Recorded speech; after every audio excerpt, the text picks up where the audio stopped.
За өдрийн мэнд ахлах тоогч нэрийн хоол контентын 4 дахь дугаарт оролцсон Аврора зочд буудлын холон рестораны ээлж ахлах тоогч Мөнх хотын санал болгосон Highland Park-ийн ээлж ахлах тоогч буян нэмэгтэй уулзгаар ирсэн байна. За хэдүүл орцгоё.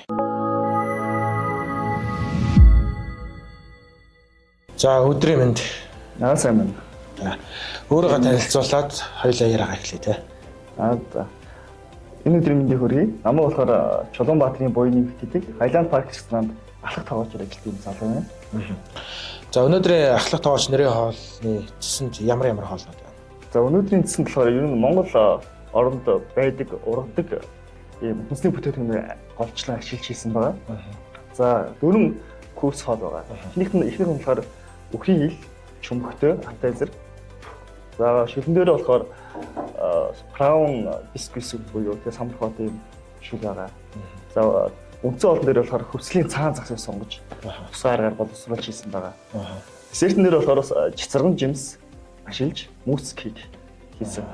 Энэ дөрвөн төрлийн хоолыг өнөөдөр бэлтжижсэн байна. Өнөөдрийн зуушны онцлог юу байна? Энийгээ дэлгэрүүлж яриач. За өнөөдрийн зуушны онцлог болохоор үхрийн хил болон үхрийн чөмгийг өнөөдрийнхээ зуушинд гол онцлог гол бүтээгдэхүүн болгож орууллаа. Тэгээд үхрийн чөмөг маань сүүлийн үед хүмүүс түгээмэл хэрэглэх болсон байна. Үхрийн чөмөг нь болохоор үхний биеийн арчийг залуужуулж байна, техник үйл ажиллагааг сайжруулж байна, ДМД болон ахлах сайжруулах юм ач холбогдолтой. За үхрийн хил болохоор өөрөө их хүчрхэг хэрэгтэй юм. Тэгээд энэ үхрийн хилийн маань 98% болохоор хүчин агуулдаг. Учираас уургийн агуулмж хэрэгтэй бүтээгдэхүүн. Тэгээд үхрийн хил нь ерөнхийдөө бэгийн төрлийн бүхэл эрдэс бодисыг агуулдаг учраас ер нь бол тэгээд хүний бие мэдрэлийн үйл ажиллагааг сайжруулах юм онцлогтой бүтээгдэхүүн. За соуснд нь болохоор соуснд нь болохоор balsamic reduction sauce тий песто буюу самартай болон базилик ашиглаж хийдэг юм соус. Тэгээд үндсэн хачирнд нь болохоор питаки бислэг болон сандра томатыг холбооч ингэ цослуулж хийсэн. Зуушаа. Үхий хилээ шахтаа бас цэсэн шарж амталж тэгээд удаан хугацаанд болгож тусгаар гараас боловсруулж хийсэн байна. Өнөөдрийн шүлний онцлог байна. За өнөөдрийн шүлний онцлог маань болохоор самархоо халуун ногоотой хушин модны самрыг олцуулсан хийсэн крем зөөлөн амттай юм шиг л байгаа. Тийм. Тэгээд самархоо маань омега тус нөхцлүүдээр баялаг. За тэгээд бас орж байгаа Монгол оронд ургадаг хуш модны самрыг бас олцуулсан хийсэн байна. Хуш модны самар маань хөхүүд ээжүүд маань илүү сүүний галцыг нэмэгдүүлнэ. Тэгээд сүү болон махны уургийг бодвол хүний биед уурын дагуулдаг амин хүчлүүд нь болохоор хүний биед үл ордогдох амин хүчил болох 70% нь бол гаднаас үл ордогдох амин хүчлийг баялаг бүтээгдэхүүн байгаа. Тэгээд хавар болон зуны үеүүд илүү тохиромжтой. Тэгээд хүмүүн чанарын тэгээд шингэт сайтай арин тэмэр тижээлэг юм шил байгаа. Ер нь хуш модны самар одоо сам архааг хослуулах санааг ханаас бол санааг болохоор ер нь бол аль болох хоолндоо Монгол оронд ургадаг хүнсний бүтээгдэхүүнийг ашиглахыг илүү зорддог. Тэгээд ер нь бол хуш модны самар маань зөөлөн амттай тий уурыг ихтэй самархаа маань бас амин тийм эрдэс бодисоос тижээлэг учраас энэ хоёрыг бас хослуулаад илүү гоё амт нь бас төгс зөгцсөн шиг болж байгаа бас энэ санааг маань олоод туршиж үзээд тэгээд нэг хийсэн байна. За түлшээлээ амтлаа. За.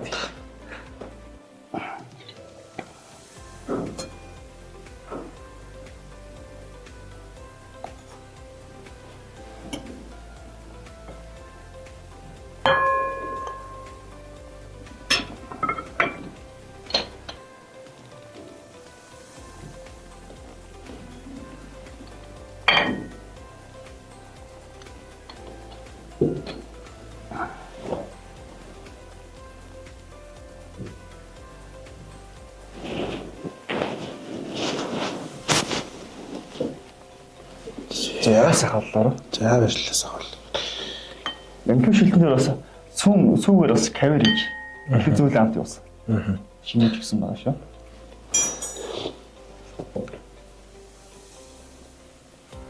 Энэ бас өрмөц байт юм тий. Тий.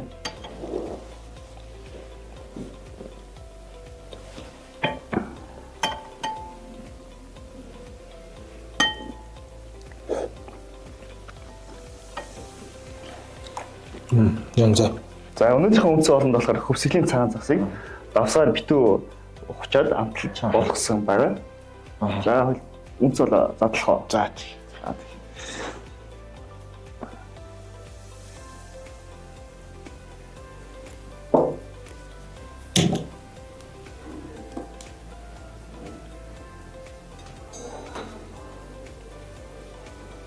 ха? Я.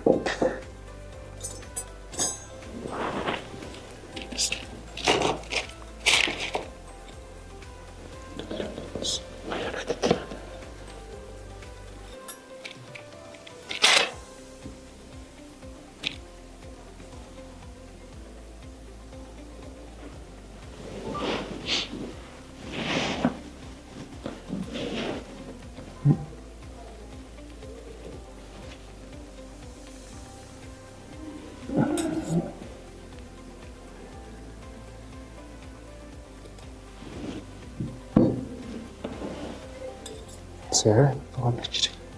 За.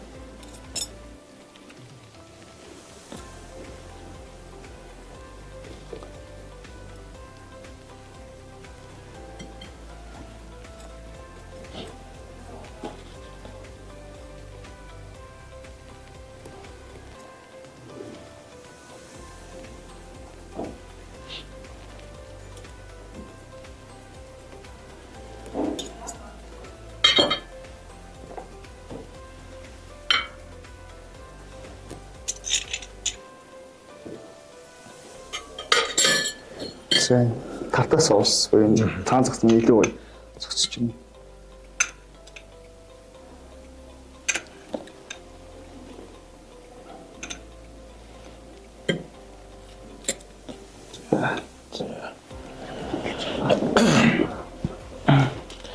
За хоёул өнөөдөр үндсэн хоолны онцлогийг яриа тий. За хөвсгөлийн цагаан загс маань цэнгэг усны загс. Тэгээд ер нь бол загсыг ингэж битүү давсаар хүчиж ингэж болох юм маань амин дэмээ алдагдал баг. Загсыг маань илүү гоё шүүслэг болгож өгдөг байна. Тэгээд загс маань энэ хөвсгөлийн цагаан загс маань амин дэм шин жижил өндөр чанартай. Тэгээд омега 3 буюу тосны өвчлүүдээр илүү баялаг юм загс, онцлогтой загс байна. Тэгээд нутгийн иргэд маань дээр үеэс бол хөвсгөлийн цагаан загсыг болохоор хав хөөдгөх, ядаргаа тайлах зэрэг имчилгээний жив маань хэлээд ирчихсэн юм байлээ. Тийм. Соусондоо болохоор юм тартар соус, буюу каприс, чинжүү, дарсан үрцэдрийг ашиглаж хийсэн соустай. Энэ маань илүү гоё зөөлөн болохоор юм загстай нь илүү гоё зохицдог юм соус байгаа. За одоо хоёулаа нөгөө монголчуудын загсан хоолны соёлын талаар ярив тий. Ер нь монголчууд загсанд яаж ханддаг вэ? Одоо үед бол өөр болсон баг. Хэдэн жилийн өмнө бол соёлын шал өөрөөсөн шүү дээ. Тэгээ энэ болохоор бас газар зүйн байдлаас их шалтгаалж байна. Говь цөлийнхэн бол бид загс багтаа болохоор загс байхгүй болохоор загс идэх бол захны маханд бол их дургу идэх сонирхолтой байна тий. Манай имээ эдгээр болохоор дээр үес болохоор бас загс хэрэгжилж байгааг болохоор ч тэгээд загсны мах маань тусын амтэн тусын орлогод нэг мэддэг байсан. Тий. Юу нь тэгээд пуул, сэлэнг, хэрэгс, орхон гол зэргийн дагсан голоо дагсан юм том нууруудыг дагсан юм бүснүүдийнхэн болоод загсыг бол хэрэгж ирсэн түүхтэй. Сэлэнгийнхэн болоод сэлэнг бол загсараа алдартай шүү дээ. Хатаагаад сэлэнгийн хатаасан загс гэдэг тий. Тэгээ хөвсгөлийнхэн бол энэгээр одоо шоколад хийж чинь тий. Дашилсан загс хийж хөвсгөлийн бас брэнд болж байна. Гадар зүүн онцлогоос их шалтгаалж байна. Тэгээд одоо сүүлийн үед бол загсыг өөр хэрэглэх болсон. Аюун тийм шимт хичээлийн чандараасаач тэрөө тэгээ ус арьс гэх эмгтээчүүд бас загсан юм бахаа илүү хэлэхгүй гэдэг шүү дээ. Тий. Яг хөө зүгээр сургалт хийж байгаа ч гэдэг юм уу ингээд үйлчлүүлж явах үед бол менюн дээрх загснууд бол дандаа л импортын харагдаад байдаг. Яагаад бол бид нар үндснийхээ нөгөө одоо загсан бүтээгдэхүүнийг хэрэглэх ёстой гэдэг нь эндээс бол харагдаж байгаа тий. Тийм манай хөвсгөлийн цагаан загс нь илүү гоё шүүслэг илүү нүүгс амттай гоё амттай загс байдаг. Тэгээ энийг бас төвхөө хэрэглэх нь бас ирээдүйн талаас ч ашаал багталтай учраас. Дотоодын хүнсний энэ бүтээгдэхүүн бас бид нар хэрэглэж хөвших хэрэгтэй байгаа. Одоо энэ цагаан загсны олдсон нь ер нь хэр байх вэ? Олдсон маань зуны цагт бол экспортлох нэг нь ачаа хөрөл нийлүүл талаас бол 100 цагт олдсон арай бага. Өлийн цагт бол хөдөөгд орж идэг болохоор өлийн цагт бол арай илүү. Тий. Яг нөгөө хоолны цэсээ авчаад цагаан загсыг судалж байхад бол нөгөө 8-9 сард бол төсөө шахдаг гэдэг утгаараа бол нөгөө бас агнах юмнууд багасчдаг байна. Тий. Арай хязгаарлалцдаг. Хязгаарлалцдаг баг тий. Нөгөө эколог байгаль хамгаалах концепцууд нь нэлээ. Тэр өрөөнд хэлэх хэрэгтэй байгаа юм. Одоо энэ хөвсгөлийн цагаан загсыг боловсруулахад ер нь баримтлах технологи нь юу? Ер нь баримтлах технологи болохоор аль болох тий юуныхаа шим хичээлийн алдагдуулахгүй. Тэгээд загс одоо нэг давсар хочиж болгож байгаа хгүй. Энийг давсан хагарахгүй байх шаардлагатай. Хагарах юм бол энийг хагаснараа шүүс шим хичээл алдагдана. Тэгэхээр битүү болгож орно дотроо загс маш шүүслэг шим хичээл алдагдaltaгүй. Тийм шүүслэг нэлээд зөөлөн гоё юмтай байлаа шүү дээ. Тийм зөөлөн шүүслэг нүб самтай байна. За түрүүн яран дээр хоёулаа нөгөө загсан хоолны соёлын талаар нэлээд ярьсан. Монголчууд ер нь бол нөгөө загсны хэрэглээ бага байсан. Сүүлийн үед бол өсөж байна гэж ярьж байсан. За энэ хэрэглээтэй уялдуулаад ер нь тоогооч нар загсны махаар хоол ихдээ ямар одоо түгээмэл алдаанууд гаргаж байна. За тоогооч нар илүү тоогоочноос гадна анхан шатны нийлүүлэгч байна. Нийлүүлэгч маань загсаа хэн яаж барьж байна те. Тэгээд хадгалах нөхцөл тэгээд цаашаа нийлүүлэгчээс бэлтгэн нийлүүлэгчээсээ те түгээх дамжлага энэ дамжлагуудаа зөв стандартын дагуу зөв хийсэн байх шаардлагатай хамгийн нэгдүгээр. Тэгээд тоогооч маань хүлээж авахдаа бас загсаа онцлог шинжлэх чанарын нь сайн мэддэг байх хэрэгтэй тий. Загсыг бол бидний үзэхдээ бол нүдийн тэгээд зарлан найсыг бол харж шалгаж бас бит байдлын мэдэрч тэгээд шинэлэг байна уу, хуучин байна уу, удсан загс байна уу гэдгийг бас тодорхойлдог байгаа. Ер нь мах бол одоо нүд мөдө ширгэж орно гэсэн үг. Нүдний ширэг нь одоо энэ зарлан найсгийн мах маань өөрөө бас борлцсон тий. Бит байд нь илүү зөөлөн болцсон байна. Ийм онцлог шин чанартай. Гадны орны хувьд бол загсыг болохоор өндөр температурт хөдөөдөг. Огцом өндөр температурт хөдөөж инхээр загс маань илүү шинэлэг байдаг хадгалдаг. Тэгээ одоо удаас орж ирж байгаа одоо загс зарим нэг бүтээгдэхүүн солонгосоос орж байгаа бүтээгдэхүүн байна. Тэр нь болохоор усан дотор өндөр температурт хөдөөдөг. Тэгэхээр ямар ч дотор нь агаар орох боломж байхгүй. Тэгээ илүү шинэлэг байх хадгална гэж. Тийм үздэг юм байлаа. За загсны махыг боловсруулалт хийхдээ тоогооч маань зөв стандартын шаардлага хангасан зөв горимд ирсэн загсны махыг маань боловсруулахдаа зөв гисгэх тэгээд дулааны боловсруулалтанд оруулахдаа бас шүүсийг алдагдуулахгүй байх хийх шарахгүй байх. За тэгээд сушины хувьд бол загсыг маань бүр түүхээр нь ихдэг болохоор маш өндөр шалгууруудыг бас тавьдаг байна шүү дээ. Тэгэхээр энэ дээр бас зөв шат дамжлага боловсруулалт эмгэлтээр бас илүү харж хяналт тавих хэрэгтэй байгаа. Түрүүн нөгөө таны яран дээр хүнсний нэг хангамжийн сүлжээний талаар яригдсан. Өөрөөр хэлэх юм бол одоо хүнсний бүтээгдэхүүнийг хамгийн эхлээд нийлүүлж байгаа бэлтгэн нийлүүлэгчээс ахуулаад тээвэрлэлд түүнийг худалдан авч байгаа үйлчилгээний үйлдвэрлэлийн байгууллагууд бүр цаашлаа хэрэглэгч гэсэн төвшинлөө ярьсан. Энэ бүх процессууд дээр ер нь бол тодорхой хэмжээний эрэл ахуй, аюулгүй байдлын стандартууд алдагдаж байна гэдэг ойлголтыг бол авч байгаа байхгүй юу. Тэгэхээр загсны мах өөрөө ер нь хэдийн хугацаанд хадгалах хэрэгтэй гэдэг юм болоо. Энэ талаар та ярьж. Загсны махыг бол яг хөдөө ирсэн тохиолдолд бол гисээс үед бол тэр дорн шууд хэрэглэх тийм. За үсээд за энэ тухайн өдөртөө хэрэглэж. Дуусах хэрэгтэй. Тэгээд загсны мах маань өөрөө бактери үүсгэхдээ амархан байдаг. Зөв хадгалах нь чухал. Янз бүр одоо үхрийн мах, хоны мах гэдэгт бол хамт хадгалж болохгүй тусад нь хөрөгчөнд өндөр температураар хөрөгчөнд хадгалах нь илүү чухал байгаа. Загсан махан өөрөө их эмзэг бүтээгдэхүүн шүү. Харин тийм. За ер нь одоо түгээмэл байгаа энэ Монгол загснууд шүү дээ. Одоо энэ хөвсгөлийн цагаан загс гэж ярьж байна. Эдгээр зүйлүүдээр ер нь орон нутгийн үйлчлэгээний байгууллагууд ямар хоолуудыг бас хийх боломжтой байна. Бид нар бол өнөөдрийн дугаараар бол fine dining ресторанд бол давсаар очиж одоо шарах гэхүү те энэ аргаар бол бүр бид нэг юм том кейс сурвалж болчихлоо шүү дээ. Fine dining рестораны хувьд бол ингээд давсаар битүү хүчиж ингээд болох нь бол илүү тохиромжтой.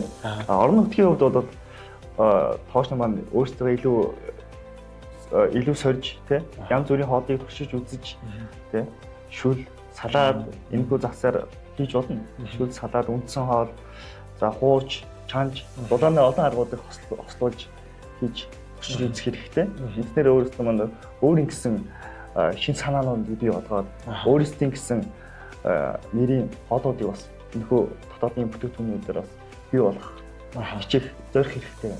Яг үнэ. Жишээлх юм бол одоо хөвсгөлийнхаа засны махтай хуушуурга гаргаад ирсэн тийм.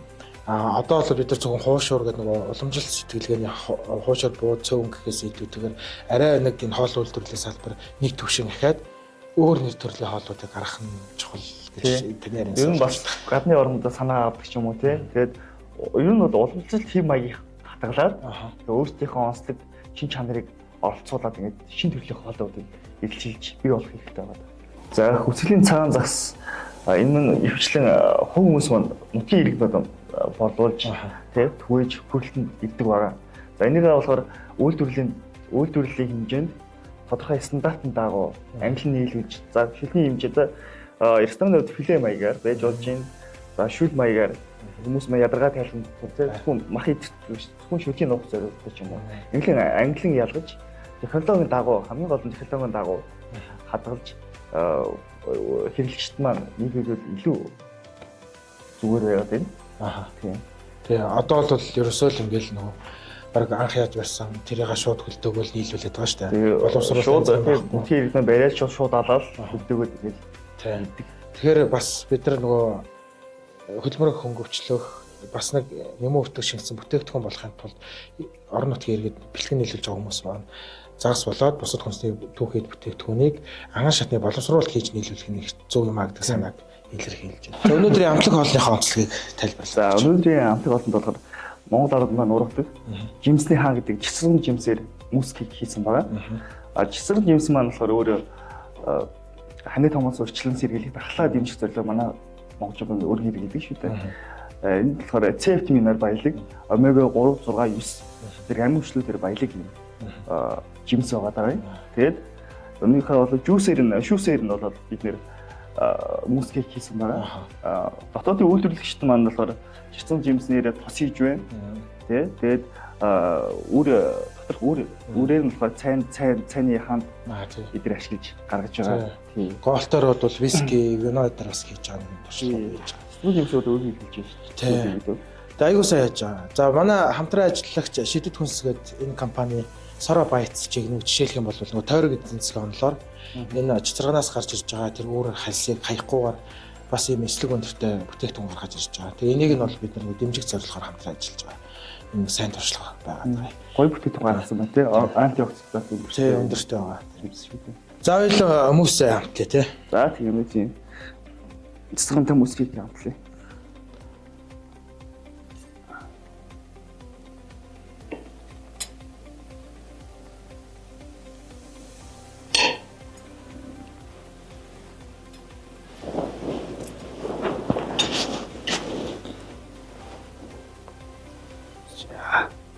Яаш л.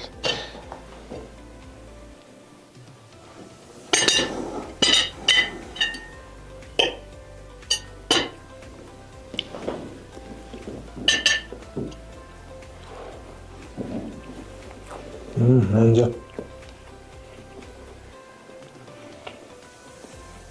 Чизкейкний зүйл амттай чицэн жимсний эсгэлэн амтыг гой хоцуулаад харин тийм байна тест мөртэй. зөөлөн мөрлөө эсгэлэн. Тэр манай нөгөө технологич, инженерүүд, тоогч нар бол одоо орон нутгийн гаралтай хүнсний түүхий бүтээгдэхүүнүүдээ маш сайн судалж агаад одоо ийм үндэсний тодорхойлолттой бүтээгдэхүүн үйлчилгээний зах зээлд нийлүүлэх нь их чухал. Магадгүй энэ нь бол нөгөө хэрэглэгчийн зан төлөвлөлтөөр тулгуурлаад ихэнх үедээ хэрэглэж чадахгүй байх, хэрэглэхээрээ гомдол гаргах ч гэдэг юм уу тий. Юу гарна нөхцөл гарна. Явандаа энэ бол нөгөө зах зээл танигдаад ирэхээр бол бидний одоо үнэт баялаг, үнцийг хамгаалах хэрэгтэй энэ зүйлүүд болж хувирхал ийм л байд юм гэж хараад байгаа юм. Тэгээд энэ орон нутгийн хол хүнсний түүхий бүтээгдэхүүнийг ашиглах, өндөр зэрэглэлийн үйлчилгээ болгох энэ их одоо үүсэт үнэтэй хувь нэмэр оруулж байгаа. Өөрт чинь бол үнэхээр өөрөөр чинь баярлж ингээд талархаж байна. Цаашид бол одоо илүү их хичээж, илүү их олон цаг бүтээлүүдийг гаргаарай гэж хүсэж байна. За хоол хийхдээ ч гэх юм уу менюгээ төлөвлөхдөө орон нутгийн одоо хоол хүнсний түүхий бүтээгдэхүүнийг сонгох шалгуур нь юу вэ? Энэ шалгуур бол шинэлэг байх, хамгийн гол нь шинэлэг байх шаардлагатай. Тэгээ баталгаатай, гал үүсэл тодорхой. Ийм байх шаардлагатай бол эмчүүдэд хэвдэг. Сүүлийн үед бол мал аж ахуй махны чиглэлийн маань стандарт шаардлагыг нийцсэн. Гал үүсэл тодорхой гэдэг бас найдвартай бас юм хүнснүүд бас орж ирж байна. Махны үед. Ногоонуудад ч гэсэн бас өөрсдийн Монгол хөрсөндөө тарьсан ногоо маань бас илүү амттай, шин хичээл нь бас илүү шинэлэг гэдэг утгаараа бас эдгээр орон нутгад байгаа хүнсний бүтээгдэхүүнүүд хэрэглэх нь бол илүү ач холбогдолтой байна. Илүү шинэлгээр ам чанар сайтай. Хоёлаа одоо тоогооч болсон түүхээ ирээ те. Ер нь яагаад тоогооч мэрэгчлийг сонгов? Тоогооч мэрэгжлийн үн цэн яг юунд оршиж байна? За тоогооч мэрэгчлийг бол багаас өөр нь хоол нэвтрүүлгийг үзэх хоол их сонирхолтой байсан. Энэ маань илүү нөлөөлсөн багч байна. Тэгээд хүн амьдарч байгаа үед бол идчихлээ. Тэгэхээр хизээч хэрэгцээг алдахгүй юм мэрэгчлээ байна. Тэгээ өндөр сайн чанарын чанартай юм тоогооч маань дэлхийн бол хааж иж боломжтой байдаг. Тийм. Тэгээд гоё үзмжтэй, чанартай, амттай юм хоол хийснээр бас хүмүүс ажиглалын мэдрүүлдэг. Энэ бас гоё мэрэгчлээ мэрэгчлээ сонгосон байна. Тэгвэл яг ажиглалын талаарх судалгаан дээр хүн нөгөө амттай гоё хоол харах идэх үед бол ажиглалын давраг нэлийн ялгардаг. Нэгсэн юм судалгаанууд бас харагддаг. Бас хүний эрүүл мэндтэй холбоотой бас мэрэгжил шүү дээ. Эрүүл зөв хоолсноор урт наслах боломжтой. Би бас энэ тоогооч мэрэгжлийг сонгосноор болохоор бас эрүүл зөв хоолж тий урт наслах боломжтой гэдгийг бас мэдэж аваад энэ нь ямар илүү давуу талтай вэ? Хүн эрүүл байна гэдэг чинь хамгийн чухал шүү дээ. За одоо хоёул ер нь ажлын туршлагын талаар нэлээрээ тий. Өмнө нь ямар байгууллагууд дээр ажиллаж ирсэн? Тэр байгууллагууд дээр юуг одоо өөрчилсөн, юу сурч мэдсэн гэдэг талаараа ярив тий. За би бол 2013 онд технологийн дэд сургуулийг төгссөн. За үүнийхээ дараа өөрөө бол жижиг газар ажиллаж жаад за ер нь бол ингээд Европ модыг үндсэн суурьяасан сурья. Тий. Яг зөв технологийн дагуу мэдэж авъя гэдэг. Одоо 14 оноос мөнгөн дэлгэр гэдэг мастер тоогооч шоу шүүдэг тий. Одны танилын ахтараа станд хамт ажиллаад 6-7 жил хамт ажилласан байгаа. Тэгээ үндээсээ Европ модынхаа үүсэл гарал үндсэн модыг сураад тэнд бол эцүүлэг мэдэж авсан. Тэгээ үүнийхээ дараа болохоор гадагшаа 2 жил гарan тэнд ажиллаж амжиж жаад тэгээд одоо Ганаад тоогооч ахыхаа урилгаар энэ Хайланд ресторан хийж одоо 3 жилээр ажиллаж байна да. Ер нь бол нэг газараа доктор сургалтаар ажилласан. Тэгээ доктор сургалтад ажиллах нь өөр ямар давуу талуудтай байна? Одоо бол ингээл бид нар платформ янз бүрийн юм харж байхад бол тоогооч нар маань ингээд ажлыг ойр орхон тоогооч гэлтгүү л дээ. Ер нь бол ажлыг ингээд ойр орхон сольж чинь тэрийг одоо туршлага судлах гэж өөрсдөө яриад байгаа. Гэтэл эргээд энэ маань тухайн мэрэгчлэлтний тоогооч маань үнцэн нөгөө байх, үнэлэгдэхгүй байх юм нөхцлүүд харагдаад байгаа. Тэгэхээр нэг байгууллагад удаан хугацаанд ажиллах нь яг ямар ач холбогдол үнцэнтэй. За нэг байгууллагт удаан ажиллах нь бол олон давуу талууд байдаг. За яг үнэхээр баталгаатай тий сайн байгууллагт удаан ажиллах нь болохоор хурдан хугацаанд өсөлтөвч боломжтой. Үүнийгээ дагаад санхүү болон эдийн засгийн хувьд бол цаг хугацааны хувьд ч гэсэн бас хэмнэлттэй үр өгөөчтэй байгаад байгаа. За миний мэдх юм тоогоочуд бай. Урт хугацаанд доктор сургалтад сайн компанид бол тий 3 жил, 5 жил, 10 жилийн гэрээ гэдэг юм эдийн засгийн хувьд бас илүү үр өгөөчтэй ийм ажиллаж тоогооч нар бас байна. Ер нь бол тэгээд нэг газараа удаан ажиллах байгууллага болон тий ажилтнууд бас нэг зорилгын төлөө нэг хүсэл тэмүүллийн төлөө ажиллаад нэг баг болох нь бас илүү компанич тэр ажилтнуудад бас илүү үр өгөөчтэй хамтдаа хөгж явчихдаг. Хамтдаа хөгж юм. За бас удаан хугацаанд ажиллахдаа бас ажилтан маань тоогооч маань тий өөрөө яаж хөгжүүлэх вэ? Энэ тал дээр бас илүү анхаарч илүү чухал. Одоо та баг хамт олон өөрийнхөө ур чадварыг юу яаж хөгжүүлж байна? За баг хамт олон ур чадвар би бол өөр нэг тэнцэн уралдаад олоос илүү дүүнэр бод тэнцэн уралдаа авах илүү дэмжиж хэлдэг байгаа да. За манай дүүнэр болохоор сая Чингис хаан олуулсан тэнцэнээс алт мөнгөн медаль бол сүүлд Тайланд болсон залуучуудын тоглогч нарын тэнцэнээс хөл медаль авсан байна. Тэгээд үүнийх над тусалж дэмжээл заавчлаа. Тэгээд захын биш ял гэж байж энэ да. За хоёулаа одоо Fine Dine рестораны онцлогийн талаар ярив тий. За өнөөдрийн байгаа миний ярьж байгаа Хайланд паркч намаас Fine Dine ресторантай багцдаг.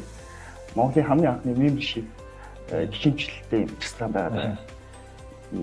Fine dining ресторан нь болохоор интерьерийн өвгөнц шийдэлтэй 5 тухтай тансаг орчим бүрдүүлсэн. Одоо энэ чинь энд бол ном байна, байхад уран зургууд байна, коньяк, виски, дасны юм цуглуулгатай ийм газар байгаа даа. Гадны орны үед бол тэр тодорхой стандарт шаалгыг хангасан. Ер нь Мишель хотель ресторанууд байдаг. Энэ болохоор яг fine dining ресторан топ жишээнүүд байгаа даа. Тэгээд үйлчлэгээний ажилчид болон тоочноос өндөр ур чадварын шаардлагатай газар. Яг хүн зүгээр хоол идэх биш. Энэ газар ирээд 5 дахь юм идрээд дурсамжийг үлдээх, дурсамж бүтээх газар байгаа даа. Тэр утгаараа ч гэсэн өнөөдрийн сонгосон хоолнууд бол нэлээд нарийн үзүүлбэрүүдтэй байсан баг тийм. Тэгээд ер нь чанарын өндөр түвшинд чанартай бараа бүтээгдэхүүнээр байгалийн ор стайлыг шингэсэн юм хоолуудыг гаргадагаар илүү онцлогтой. Бас манай ресторан маань хавар зуны үйлрэл намар болон өвлийн үйлрэл тэгээд улирлын шин чанартай бас менюүүдийг гаргадаг. Сонслог байна. Тийм, онцлог байдаг. Тэгээ улирлын шин чанартай меню төлөвлөгтэй ямар хуу бас автор стандартууд барьж байна. Онцлог юу барьж байна. Улирлынхаа онцлогоос шалтгаалж байна. Хавар зуны цагт бол ядаргаа тайлах тэгээд бас илүү шингэт цайтай уран шингэдэг хөнгөн хүнсний бүтээгдэхүүн сонгож байна те. Намар өвлийн цагт маань манай орн маань илүү хүчин экстерс уул амьсгалтай учраас илчлэг өндөртэй ийм бүтээгдэхүүнүүдээ сонгож менюний хадсанд оруулж идэг байна. Ер нь хоолныхаа санааг хаанаас олж авч байна? Хоолны ерөнхий санааг бол тоогч нартайгаа хамтдаа ярилцж байгаа. За мөн гадны хоолны сайтууд болон тоогч нарыг дагадаг. Тэгээ эндээсээ бол гол санаагаа аваад тэгээ Монгол орныхоо уур амьсгалын онцлог тэгээ шинж хүмүүсийнхаа хоолтын хэм маяг тохиромжуул хоолойгоо бол хот хотсын үл шинж гаргадаг байна. Ер нь монголчуудын хоолтын хэм маяг ямар төвшөнд байна? Сүүлийн үед бол хүмүүс маань удирдлагын онцлогтой тааруулаад бас хоолны мэдлэгч сайжирсан байна. Онцлог тааруулаад өөрсдөө бас эрүүл зөв хоолтой хоолдог болсон байна. Бас итлэрийн их хоолны маань юу хөвчөө давуу талтай юм байна. За өнөөдрийн дугаарт бидний урилгыг хүлээн авч оролцсон танд баярлалаа. Яа баярлалаа. За ингээд хамтран ажиллагч байгууллагуудын гарын бэлгийг танд өгье. Шидэт хөнс компани Soro Bytes гэдэг түрүүн хэлсэн цацраг нь болоод цацрагны хальсаар ашигладаг эслэг өндөртэй, ан токсидант өндөртэй энэ жигнэмгийг бол танд гартуулан өгье. За дараагийн хамтран ажиллагч байгууллага бол комбоча мөгний унд байгаа. Ашигтай бактери бүхий витаминжилсан цайны төрөл гэдгээр эрүүл мэндийн ямар баталгаажсан.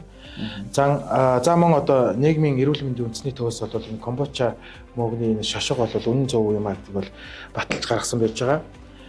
Монгол улсын биологийн хүрээлэн бол 1 мл одоо ундаанд 700 мянган бактери агуулгад ашигтай бактери агуулгаддаг юм байна гэдэг баталгаа гаргаад ирсэн.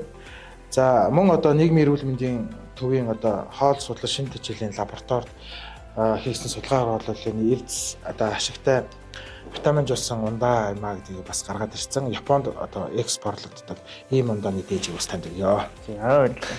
Ахлах тоогч нэрийн хоол контентын дараагийн дугаарт оролцох тоогчийг нэрлэх гэвэл хэнийг нэрлэх вэ? За дараагийн дугаарт нь болохоор Мондогт компани хоол үйлдвэрлэл хариуцсан дэд захирал болох наран цэцрийг өгж оролцуулмаар байна. За манай төслийн багаас бол наран цэцрэгтэй холбогдоод энэ дугаарт оролцуулах ажлыг бол гүйцэтгэнэ. Ингээд бидний урилгыг хүлээж авсан танд баярлалаа. Ажлын өндөр амжилт хүсье.